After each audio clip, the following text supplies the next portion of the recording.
Olá, meus amigos, meus irmãos, sejam todos bem-vindos a mais um Evangelho no Lar do Grupo Espírita Garimpeiros da Luz, aqui em Natal, Rio Grande do Norte. É sempre com muita alegria que aqui voltamos para esse nosso encontro semanal, o encontro da família com Jesus, em torno dos seus ensinamentos, em torno do seu Evangelho, que nos fortalece, que nos ilumina, que leva harmonia aos nossos corações, aos nossos lares. Não esqueçamos do recipiente com a água que será fluidificada durante o nosso estudo. Então, começando, nós vamos fazer a nossa leitura preparatória. Hoje nós iniciamos a leitura preparatória do livro Pão Nosso, que é um dos livros da coleção Fonte Viva, pelo Espírito Emmanuel, psicografia de Chico Xavier. Vamos à mensagem número 1. Mãos à obra. Que fareis, pois, irmãos? Quando vos ajuntais, cada um de vós tem salmo, tem doutrina, tem revelação, tem língua, tem interpretação. Faça-se tudo para edificação. Palavras de Paulo, na primeira carta aos Coríntios, capítulo 14, versículo 26. A igreja de Corinto lutava com certas dificuldades mais fortes quando Paulo lhe escreveu a observação aqui transcrita. O conteúdo da carta apreciava diversos problemas espirituais dos companheiros do Peloponeso, mas podemos insular o versículo e aplicá-lo a certas situações dos nossos agrupamentos cristãos, formados no ambiente do espiritismo, na revivescência do Evangelho. Quase sempre notamos intensa preocupação nos trabalhadores por novidades em fenomenologia e revelação. Alguns núcleos costumam paralisar atividades quando não dispõem de médios adestrados. Por quê? Médio algum solucionará em definitivo o problema fundamental da iluminação dos companheiros. Nossa tarefa espiritual seria absurda se estivesse circunscrita à frequência mecânica de muitos, a um centro qualquer, simplesmente para assinalar o esforço de alguns poucos. Convençam seus discípulos de que o trabalho e a realização pertencem a todos e que é imprescindível se movimente cada qual no serviço edificante que lhe compete. Ninguém alegue a ausência de novidade quando vultuosas concessões da esfera superior aguardam a firme decisão do aprendiz de boa vontade no sentido de conhecer a vida e elevar-se. Quando vos reunirdes, lembrai a doutrina e a revelação, o poder de falar e de interpretar de que já sois detentores, e colocai mãos à obra do bem e da luz no aperfeiçoamento indispensável. O Espírito Emmanuel coloca as palavras de Jesus no contexto da doutrina espírita para nos mostrar que todas as tarefas, todos os trabalhos são edificantes, são indispensáveis. Não só daquele meio ostensivo, como a gente diz, aquele que vê, aquele que escuta, aquele que incorpora, não.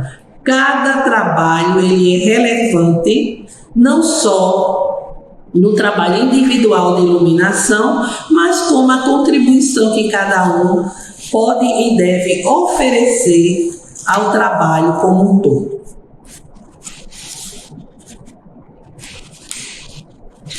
Bem, meus amigos, façamos agora a nossa prece inicial. Vamos elevar nossos corações ao Altíssimo, para que os guias espirituais venham a ter conosco. Jesus,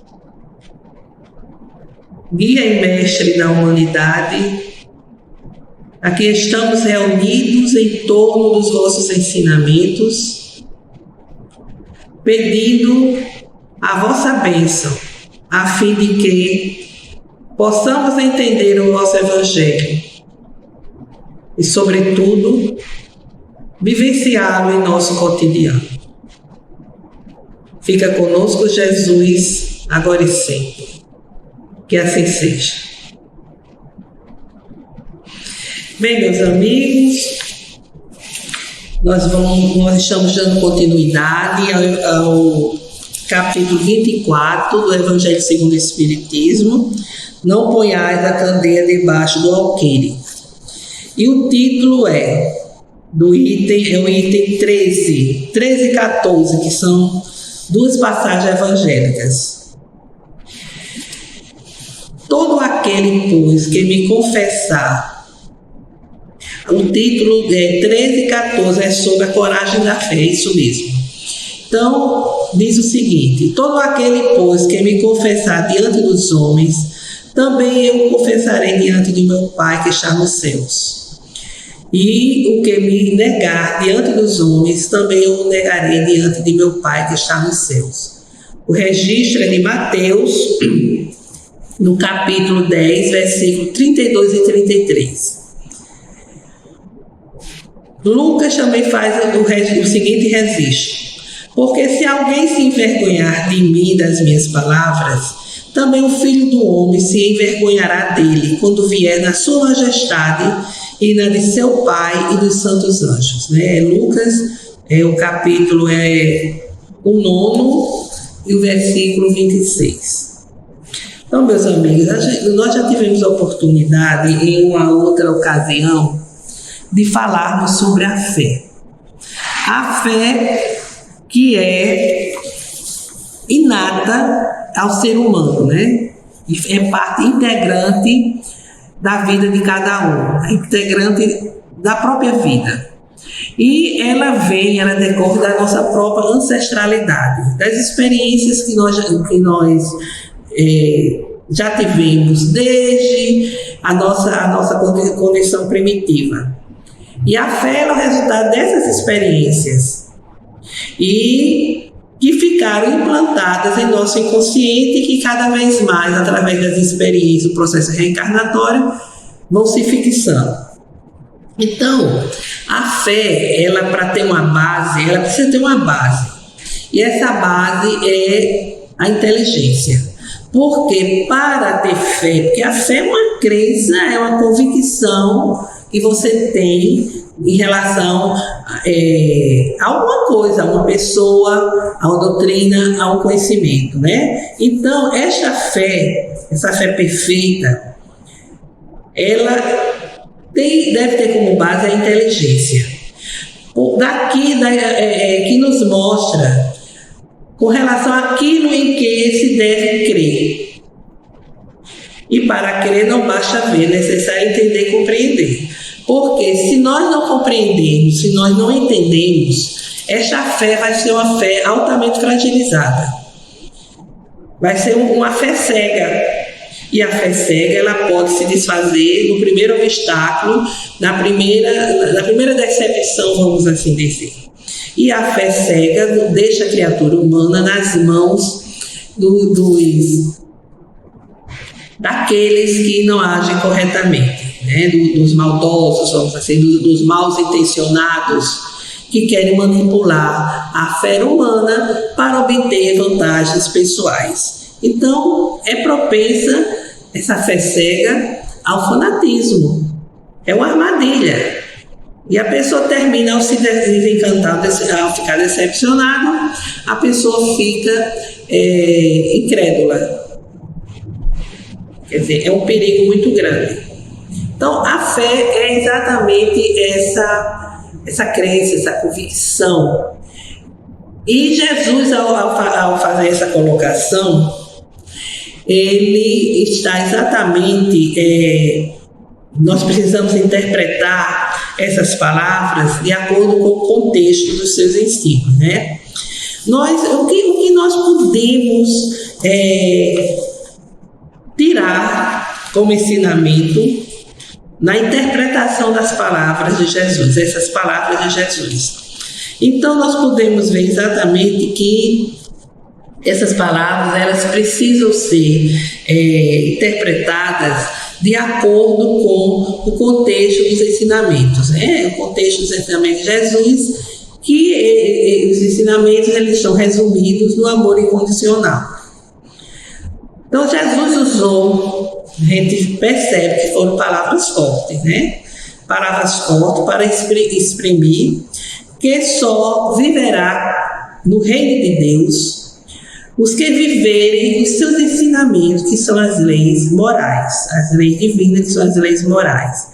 E essas leis morais fazem parte das leis físicas, fazem parte das leis naturais criadas e instituídas por Deus. Então a gente entende que enquanto isso não acontecer, nós ainda vamos permanecer muito próximos da animalidade do que da angelitude. E mais o próprio Espírito Emmanuel, em certa ocasião, diz que mesmo assim nós continuamos merecedores do amparo divino, sempre que nos esforçarmos em vencer a nós mesmos. Uma das qualidades nobres do Espírito é a autenticidade e a coerência entre os princípios filosóficos ou religiosos que aceita e suas ações. É lógico. E tem que existir uma coerência entre a minha crença, entre os meus princípios, sejam eles filosóficos, religiosos, e a minha ação, a minha maneira de ser. É talvez o traço da pessoa, quer dizer, a ação da pessoa, o perfil da pessoa, que mais inspira confiança pela sinceridade expressa, por não temer as opiniões do que se opõe às suas ideias, às suas ações. Veja bem, é a confiança que a pessoa tem, aquele traço de confiança, né, na sua crença, nos seus princípios filosóficos e religiosos, que vão lhe caracterizar, vai lhe dar o seu perfil e vai fazer com que as pessoas acreditem nas suas palavras, porque você tem uma convicção que respalda as suas ações, você tem confiança, e as pessoas passam a ter confiança também em você e na sua maneira de agir. Por quê? Porque se você tem confiança, se você realmente acredita, você passa essa confiança para as outras pessoas, porque você não tem medo de se expressar diante de pessoas que se opõem às suas ideias, às suas ações. Uma pessoa autêntica não significa que ela diz o que pensa, sem preocupar-se com as reações dos outros. Aí é responsabilidade, né? Bom senso. Mas que ela expressa sua filosofia de vida no seu viver cotidiano, sem ofender a ninguém, mas sem esconder seus princípios. Isso às vezes acontece, né? A gente observa, ou quem sabe a gente até fez isso a algum ponto da nossa vida. A gente esconde, né? A gente tem vergonha mesmo de expressar os seus princípios, de expressar os seus valores e de viver de acordo com os seus valores. Aquele diz isso mesmo, não significa não se preocupar com o que os outros pensem, né? A gente se preocupa com o que os outros pensam, e por isso a gente procura ser autêntico, né? Procurar ser autêntico, procurar ser verdadeiro, viver no cotidiano de acordo com aquilo que você tem convicção, mas logicamente sem ofender ninguém. Outro ponto que nós elencamos é que Jesus conclama a seus discípulos a essa autenticidade, a coragem da fé, pois aqueles que temerem confessar-se discípulos diante da verdade não são dignos de ser admitidos no reino da verdade, porque se trata de uma fé egoísta, só para si. que eles guardam para si mesmo, ocultando-a com medo dos prejuízos que lhe possa acarretar no mundo. Enquanto isso, os que colocam a verdade acima dos interesses materiais, proclamando-o abertamente, trabalham ao mesmo tempo pelo futuro próprio e pelo dos outros. Como Allan Kardec interpreta as palavras de Jesus. Existe a coragem da fé quando ela é admitida por quem a professa, sem se importar com os sarcasmos, com as críticas dos demais. Isso acontece muito com os espíritas, né? Principalmente os que estão iniciando, né? Ficam inseguros, né? De dizer que está frequentando a casa espírita, que está estudando o que é espírita, porque muitas vezes vem a ironia, vem o deboche, vem as críticas negativas, né? E a pessoa fica incomodada. Ela está presente naquele que busca a fé, né? A coragem da fé.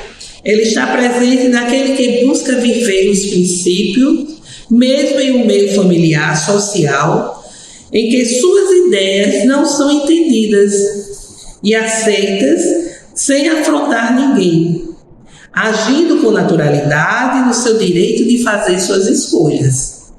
Então, você tem as suas convicções, você tem a sua filosofia de vida, a sua crença religiosa, e apesar de todos os obstáculos, apesar do meio familiar, do meio do trabalho, não concordar, fazer censuras, né, e tudo mais, você permanece ali fiel, ali convicto, porque é a sua crença, é a sua convicção, e você tem o direito de fazer as suas escolhas, né? E não vai, logicamente, afrontar ninguém.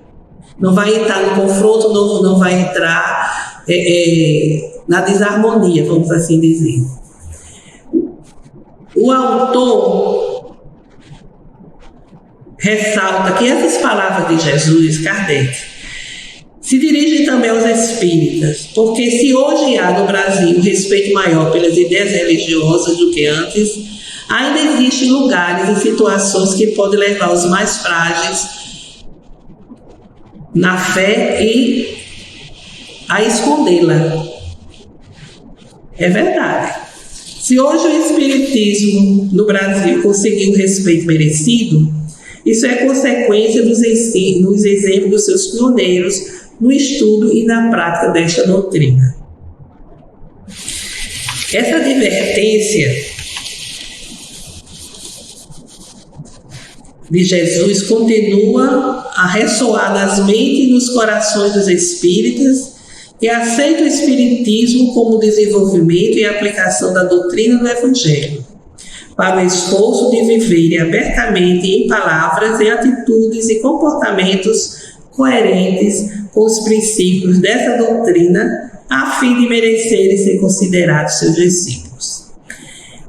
Nós fizemos a leitura desses pontos que elencamos, porque achamos importantes, que iria engrandecer, esclarecer a passagem evangélica, né? O que é a coragem da fé, senão a coragem de assumir os seus princípios filosóficos, os seus princípios religiosos e, sobretudo, vivenciá-los.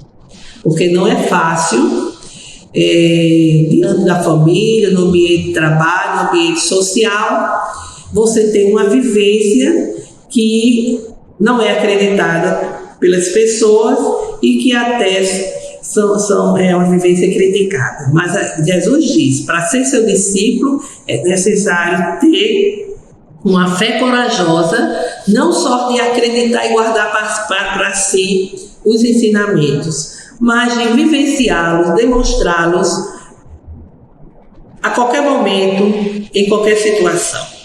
Então, meus amigos, fica assim a mensagem de hoje para refletirmos no decorrer da semana.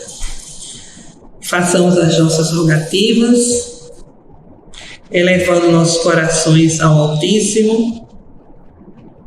Senhor Deus Pai Criador, a quem rogamos pela paz entre as nações, pela justiça social para que leve igualdade, socorro e proteção aos desassistidos, pelo fortalecimento da doutrina espírita,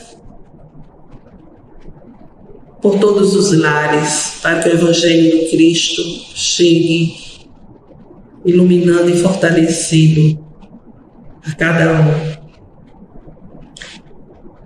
Pela conciliação junto a todos aqueles que não sintonizam conosco, pela recuperação da saúde de familiares, parentes, amigos, todos aqueles que estão enfermos, doentes. Rogamos, Senhor, por todos os nossos irmãos em sofrimento nos dois planos da vida, para que a luz da fé ilumine os corações. Façamos silêncio por alguns minutos, para que cada um possa apresentar as suas rogativas.